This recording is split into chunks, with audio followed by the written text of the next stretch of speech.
প্রধানমন্ত্রী নরেন্দ্র মোদীর প্রতি নতুন করে তীব্র সমালোচনা শুরু করে পশ্চিমবঙ্গের মুখ্যমন্ত্রী মমতা বন্দ্যোপাধ্যায় মঙ্গলবার বিজেপি নেতার সাম্প্রতিক মন্তব্যের প্রসঙ্গ টেনে বলেন যে তিনি কখনো আশা করেননি যে তিনি তার চেয়ার এবং রাজ্যের জনগণকে চোর বলে অসম্মান করবেন। পূর্ব বর্ধমান জেলার বর্ধমান শহরে সমাজ কল্যাণমূলক প্রকল্পের সুবিধা জনগণের মধ্যে বিতরণের জন্য আয়োজিত এক সরকারি অনুষ্ঠানে বক্তৃতা দিতে গিয়ে শ্রীমতী ব্যানার্জি মোদীর মন্তব্যকে পশ্চিমবঙ্গের জনগণের জন্য অপমান বলে অভিহিত করেছেন এবং কেন্দ্রীয় তহবিল আটকে রাখার জন্য তীব্র সমালোচনা করেছেন, যা তিনি অভিযোগ করেছেন যে রাজ্যের কোষাগারের ওপর ভারী বোঝা তৈরি করেছে। প্রধানমন্ত্রী আমার চেয়ারকে সম্মান করা উচিত, যেমন আমি তার চেয়ারকে সম্মান করি। আমি কখনো আশা করিনি যে তিনি পশ্চিমবঙ্গের জনগণকে চোর বলবেন, মুখ্যমন্ত্রী বলেন।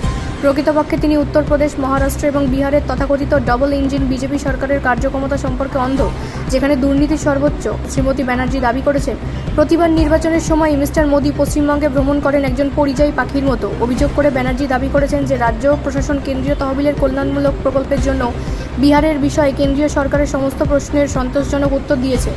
22 আগস্ট কলকাতায় এক জনসভায় বক্তব্য রাখতে গিয়ে মিস্টার মোদী বলেছিলেন যে দুর্নীতি, অপরাধ এবং তৃণমূল কংগ্রেস এক এবং একই রকম।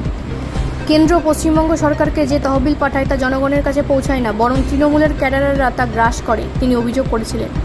ব্যুরো রিপোর্ট, রাষ্ট্রীয় প্রসার বাংলা।